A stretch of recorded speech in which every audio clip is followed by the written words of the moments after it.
और इस वक्त हमारे साथ स्टूडियो में जुड़ गए हैं retired major general Ashok Mehta. Sir, आपका बहुत बहुत स्वागत है। और साथ ही हमारे सहयोगी गौरव सावंत भी हमारे साथ हैं। हम इन सब से बात करेंगे, लेकिन बुलेटिन यहाँ पर हम आपको बता दें कि आगे हम आपको और भी झलकियां दिखाएंगे। और थोड़ी देर में अब चूंकि वहां पर परेड शुरू होने वाला है, गौरव आप बता रहे थे उस परेड के बारे में, क्योंकि इस परेड को लेकर लोगों में काफी उत्सुकता होती है, झांकियां भी लोगों को देखने को मिलती है और इसे लेकर दूर दूर से यहाँ पर लोग आते हैं। बताएं इसके बारे में। जी श्वेता, 65 का हुआ है हमारा गणतंत्र, और ये जो गणतंत्र दिवस की परेड है ये भारत की न सिर्फ सामरिक शक्ति को दर्शाता है, बल्कि इस परेड में हम अपने पूरे देश की विविधता में एकता को देखते हैं। पूरा देश एक तरह से सिमट जाता है। यह परेड शुरू होती है 9:30 बजे। सबसे पहले देश के प्रधानमंत्री वो अमर जवान पर जाते हैं और अमर जवान ज्योति पर श्रद्धांजलि देते हैं उन वीरों को जिन्होंने अपना सर्वोच्च बलिदान दिया इस देश को एक रखने के लिए। हालांकि इस देश में अभी भी एक राष्ट्रीय वॉर मेमोरियल नहीं है, एक राष्ट्रीय स्मारक नहीं है।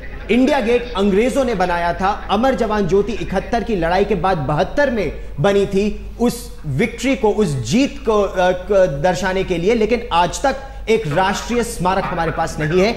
एक बार वहां से परेड का शुभारंभ होगा, वीरों को श्रद्धांजलि दी जाएगी और फिर आज एक अशोक चक्र, जो देश का सर्वोच्च वीरता पुरस्कार है, शांति काल में एक अशोक चक्र है। रिजर्व इंस्पेक्टर केएल प्रसाद आंध्र प्रदेश पुलिस के हैं, उन्होंने अपने जीवन का सर्वोच्च बलिदान दिया, उनको दिया जाएगा, तिरंगा लहराया जाएगा और फिर सामरिक शक्ति देश की दिखाई जाएगी।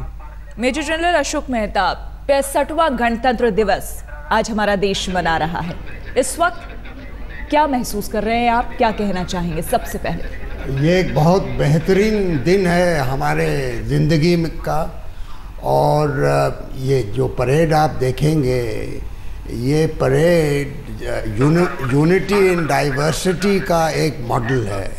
और जैसे अंग्रेजी में कहते हैं कि ये आइडिया ऑफ इंडिया, भारत क्या है, और भारत क्या है वो हमारी आर्म फोर्सेस यानी कि हमारे आर्मी, नेवी और एयरफोर्स, उसका एक झलक है। क्योंकि फौज में और आर्मी हो या नेवी हो या एयरफोर्स, अगर आप देखें तो फौज में रहना सहना, बात करने का तरीका, कोई जात भेद नहीं होता, कोई धर्म का सवाल नहीं होता, कोई राजनीतिक की बात नहीं होती।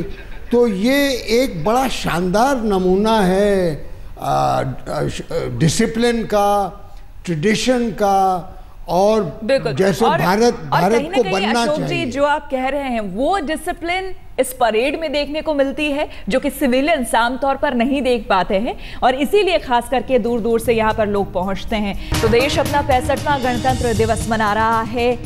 देश के कोने कोने में इसकी झलक आपको देखने को मिल सकती है। सबसे पहले आपको पटना की तस्वीरें हम दिखाते हैं। आप देख सकते हैं यहाँ पर राज्यपाल पहुंच गए हैं और अब थोड़ी देर में यहाँ पर झंडोत्तोलन होगा, झंडा फहराया जाएगा। यहाँ पर भी परेड होता है, परेड का इंतजाम किया गया है और खास करके स्कूली बच्चे यहाँ पर मौजूद होते हैं, जो उसके बाद सांस्कृतिक कार्यक्रम करते हैं। आप देख सकते हैं सलामी लेते हुए परेड की राज्यपाल को। ये पटना की तस्वीरें हम आपको दिखा रहे हैं। इस राष्ट्र पर्व को पूरे देश में इसी तरह से हर्षोल्लास के साथ मनाया जाता है हर साल। 1950 से जो ये कारवां शुरू हुआ है, आज तक बदस्तूर जारी है। गौरव, दिल्ली की अगर हम बात करें, क्योंकि दिल्ली में दूर दूर से लाखों लोग यहाँ पर पहुंच रहे हैं और थोड़ी देर में अब शुरू भी यहाँ पर परेड होने वाली है। हम विस्तार से आपसे जानना चाहेंगे कि कितने बजे परेड शुरू हो रही है, कहां से होगी और कहां तक जाएगी? जी 9:30 बजे प्रधानमंत्री डॉक्टर मनमोहन सिंह अमर जवान पर जाएंगे, शहीदों को श्रद्धांजलि देंगे। उसके बाद उनका काफिला जाएगा ठीक राजपथ पर। इस परेड के मुख्य अतिथि हैं जापान के प्रधानमंत्री शिंजो आबे, और उनको यहां आमंत्रित करना एक बहुत बड़ा संकेत जाता है। न सिर्फ भारत और जापान के बीच सामरिक रिश्ते सुधर रहे हैं, बढ़ रहे हैं, बल्कि आर्थिक रिश्ते बहुत ज्यादा और आगे हम बढ़ाने का प्रयास कर रहे हैं। $19 बिलियन भारत और जापान के बीच अब तक व्यापार होता आ रहा है। 1000 जापानी कंपनियां इस समय भारत में हैं। भारत इसको और बढ़ावा देना चाहता है। संकेत बड़ा है। संकेत क्या है? चीन के जो बढ़ते कदम है इस पूरे क्षेत्र में, ना केवल भारत की तरफ बल्कि दक्षिणी चीन सागर की तरफ या प्रशांत महासागर की तरफ या हिंद महासागर की तरफ चीन के बढ़ते कदमों को कैसे रोका जाए, ये इस पर भारत और जापान बातचीत कर रहे हैं। राष्ट्रपति सलामी लेंगे एक अशोक चक्र मरणोपरांत, और वो दिखाता है इस देश पर खतरा बरकरार है। माओवादियों के खिलाफ अभूतपूर्व साहस दिखाया रिजर्व इंस्पेक्टर प्रसाद ने, केएल प्रसाद ने, और उन्होंने 9 माओवादियों को मार गिराया। जब उनकी टोली पीछे हट रही थी, 200 माओवादियों ने उनको घेर लिया। किस तरह उन्होंने अपने जीवन का सर्वोच्च बलिदान दिया। उस जीवन के सर्वोच्च बलिदान के लिए उनके पिता मरणोपरांत वो अशोक चक्र राष्ट्रपति से लेंगे और फिर सैन्य परेड शुरू होगी। जी गौरव, ये बताइए कि कब ये अशोक चक्र दिया जाएगा और किस जगह पे? क्या अमर जवान ज्योति पर ही दिया जाएगा? ये 10 बजे परेड जब एकत्रित होगी, राष्ट्रपति, जापान के प्रधानमंत्री दोनों आएंगे, राष्ट्रपति अंगरक्षक उन्हें लेकर आएंगे, राष्ट्रीय गान होगा, झंडा फहराया जाएगा। उसके बाद सबसे पहले अशोक चक्र। एक देश जो अपने वीरताओं को, अपने देश के वीरों को इस तरह से एक्नॉलेज करता है, वो होगा। और उसके बाद इससे पहले किन लोगों को परमवीर चक्र मिला, अशोक चक्र मिला, उनकी टोली निकलेगी। उसके बाद परेड निकलेगी। इस परेड में 65वें गणतंत्र दिवस की परेड में बहुत कुछ नया है, उसके बारे में भी हम विस्तार से बात करेंगे। बिल्कुल मेजर जनरल अशोक, यहाँ पर जिस तरह से आज लोगों के मन में भावनाएं होती हैं, वो जवान जिन्होंने अपनी जान की परवाह नहीं की और देश के लिए अपनी जान तक दे दी, उनको सम्मान दिया जाता है, उनको याद किया जाता है। ये कहीं ना कहीं आपको इस पर क्या लगता है कि जिस तरह से आज देश आज के दिन याद करता है, क्या काफ़ी है उन परिवारों के लिए या ये तरीका?